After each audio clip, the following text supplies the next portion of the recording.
I didn't hear my name first. I heard my laugh. The one he used to say was the sound that saved him. It drifted down the corridor of his company's headquarters like a ghost, followed by his voice. "She's so naive. She has no idea what's really going on." I froze. My heels sank into the carpet, heart lodged in my throat. Then a muffled sound, softer but sharper. A moan. I stepped forward, just enough to see the office door half open.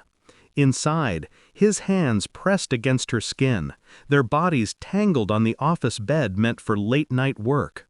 That was supposed to be our night, the launch, the reveal, the moment I was going to stand beside him, finally free of secrecy, and announce to the world not just my love for him, but my true name. My inheritance, the empire I had kept hidden until I knew he loved me for more than money. But standing there, listening to him sell me as a fool while he sold himself to her, I understood everything. We met 5 years ago at a gallery opening. He was sharp, hungry, with that kind of reckless ambition that can be mistaken for charm. I mistook it. I missed him. He said I steadied him, that I grounded his chaos. And I was tired of men who wanted the weight of my family fortune more than the weight of my hand. So I never told him who I really was. I gave him the version of me stripped of privilege, a clean slate. For years he played the part well. He built me into his stories, late-night ramen, hand-me-down furniture, dreams stitched together with duct tape and faith. He made me believe he loved me for my soul, not my surname. But love doesn't hide behind office doors. It doesn't whisper betrayal against your skin. Looking back, I see the cracks. The late meetings that bled into mornings. The sudden, rehearsed tenderness when I asked if he was tired. The texts left unanswered. The smell of perfume that wasn't mine. But I swallowed it, because hope is louder than doubt. Until it isn't. That night at the launch, hope died. Something colder replaced it. Not rage, not despair, calculation. I didn't storm into that office. I didn't scream. I walked away quietly, heels clicking like a countdown. I still smiled at the cameras, still kissed him when he joined me on stage. And when he raised his glass, basking in the spotlight, I raised mine too, while already plotting the light that would blind him.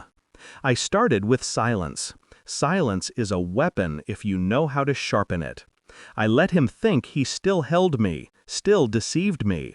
At home, I was the same wife, supportive and tender, asking about his work, feigning admiration for his brilliance. But behind that mask, I was building. I pulled threads he didn't know I had. A friend at the bank, a lawyer who owed me favors, my father's advisor, discreet and ruthless.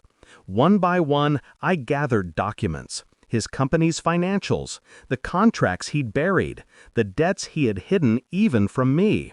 And I found more than infidelity. I found embezzlement, fraud, deals cut in shadows that could shatter him if dragged into light. I didn't want him jailed. That would be too merciful. No, I wanted him stripped, exposed, forced to choke on the very ambition he had chosen over me. The plan came together piece by piece, each move measured. First, I invested quietly in his competitors, under another name, another face. Then I bought out the patents he thought were his crown jewels. Next, I secured the loyalty of his so-called partners, offering them futures he could never afford. All while smiling at his side, letting him believe he had fooled me. He would look at me across the dinner table, eyes glinting with arrogance, thinking I was blind. I almost pitied him. Almost. The night of the real launch, the one he had no idea was coming, I chose my stage carefully. His company's biggest event yet. Investors, press, the board. He walked in first, glowing with confidence, ready to unveil his masterpiece. I followed, not as his shadow, as the storm he never saw coming. When the spotlight found me, I spoke. Calm, clear, deliberate. "My name is not who you think I am," I began. "I am the heir to the Whitmore fortune. Tonight, I was meant to stand beside my husband and reveal myself to the world as both his partner in life and his supporter in business. But honesty deserves honesty, and betrayal deserves truth." I watched his smile falter. I watched confusion ripple through the crowd. And then I lowered the blade. I revealed the contracts, the fraud, the backroom dealings, every piece of evidence laid bare. The investors gasped, cameras flashed. And him?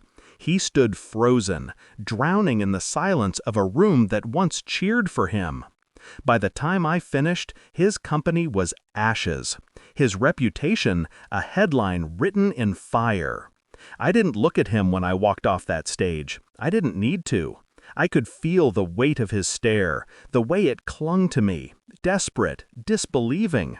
He wanted to beg, to explain, but